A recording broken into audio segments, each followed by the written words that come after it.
Salam hörmətli izləyicilər, növbəti izahı ilə qarşınızdayıq. İzaha başlamamızdan ilk öncə bu cür videoların davamlı olmasını istəyirsə, kanalımıza dəstək məqsədi ilə abunə olmağı və bəyənməyi unutmayın. Birinci sualımızda deyir ki, bütün avtotrof orqanizmlər qeyri-üzv maddə, üzv maddə sintez edərkən yalnız günəş enerjisindən istifadə etdiyini söyləmək olarmı? Olmaz. Çünki yadınıza saxlayın, avtotrof orqanizmlər qidalanma tipinə görə iki qrupa bölünür. Günəş enerjisindən istifadə edilən fotosintez edicilər, bir də xemosintez edicilər ki, kimyəvi rabitələrin enerjisindən istifadə edir.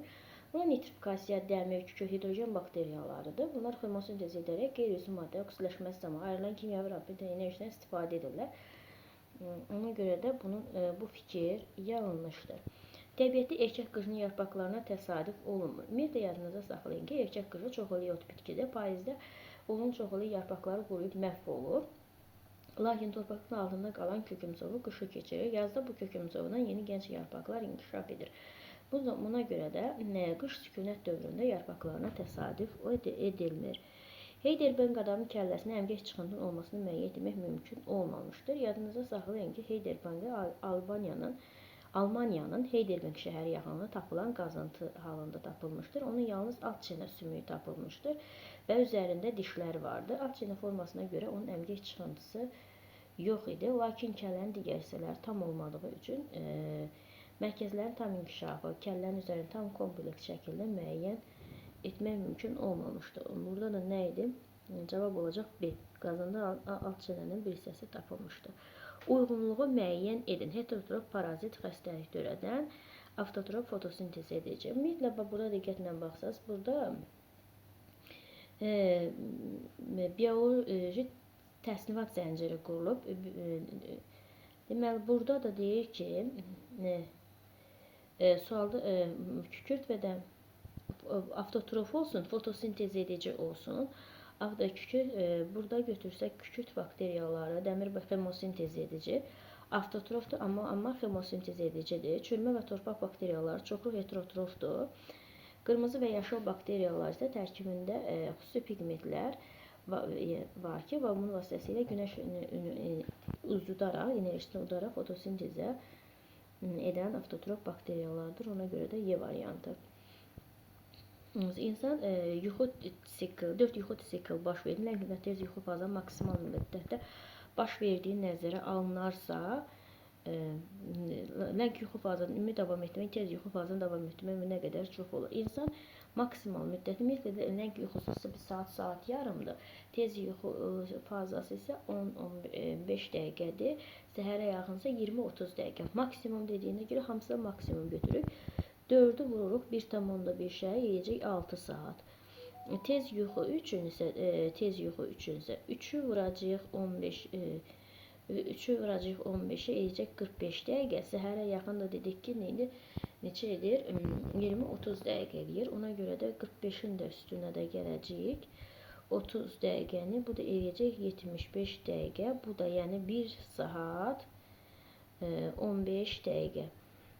6 saatdan da 1 saat 15 dəqiqə əgər çıxsaq, bu zaman yalacaq 4 saat 45 dəqiqə Y.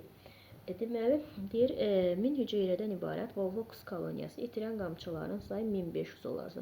1500 2-yə bölsək neçə alacaq? 750 alırıq. 1000-dən də 750, niyə görə 2-yə bölürük? Çünki Volvox bir hüceyrəsində 2 dənə qamçısı var, ona görə 2-yə bölürük. 1000-dən də 750-sinə çıxsam qalacaq 250. Deməli, bunda olan qalan hüceyrələrin sayı neçə olacaq? 250. Yəni 750-si tələf olub. Tetraploid çiçəkli bitkidə öz-özünə tozlanmaz, amma endosperm hüceyrəsinə xromosom dəsti Y qəbul edilərsə. Tetraploid bitkinin adətən bitkilər burada hüceyrələrdə, cəziyyət hüceyrələri bunların yarısı olur. Tetraploid deyə bunun hüceyrəsinin haploid, yəni yarısı olacaq 2N. N sayda olmuş olacaq. Biz bilirik ki, bitkilərdə endosperm hər hansı, məsələn, tutarım ki, diploid bitkilərdə 3N ola biləcək, yəni 3 dəfə çox olacaq. Burada isə tetraploid bitkilərdə dediyinə görə isə 3'ü vuracaq N-ə yox, 2N-ə vuracaq. 3'ü vursaq 2N-ə neçə edəcək? 6N. Yəni bunun endospermi 6N-dir. Ancaq Sperm isə 2N'dir. Deyir ki, və 6N'i Y ilə ifadə ediblər. Onda deyir sperm neçə edəcək?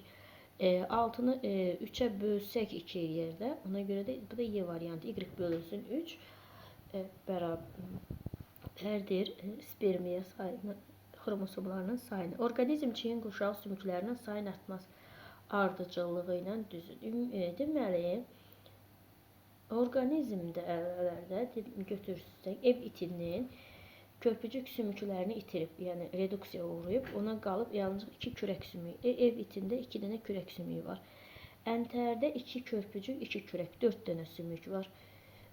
Sonra göl qurbağasında, yadınızda saxlayın, göl qurbağasında isə 2 kürək var, 2 körpücük var, 2 qarğa, 4 sümüyü də göl qurbağasında çiyin qurşağa aiddir. Ona görə burada bunun sayı 7. Ev göyərçində isə 2 kürək, 2 körpücük, 2 qarğa, 6 dənə sümük var və ev göyərçinində 2 kürək, 2 körpücük birləşib çəngəl sümüyü əmələ gətirirlər. Ona görə də indi ardıcıllığı deməli sayın artması ev iti, əntər, sonra göyərçin, sonra isə göl qurbağası A variantına uyğun gəlir. Qabırğaların axırıncı cütü çıxarılarsa, insanın döş qəfəsi neçə sümükdən təşkil olunur? Ümumiyyətlə, insanda 12 cüt, 24 dənə qabırğa var. 24 qabırğa, üstə gəlsin 12 dənə döş qəfəsi, üstə gəlsin 1 dənə döş sümüyü. Cəmi insanda 37 dənə döş qəfəsində sümük var və 37 sümükdən axırıncı cüt qabırğalar çıxarsa, yəni ikisi çıxarılarsa, yerdə qalacaq 35-i. Hüceyrənin ən qədim orqanoidi də qamçıdır. Bu qədər diqqətinizə görə sağ olun, bəyənməyi və kanalımıza abunə olmayı unutmayın.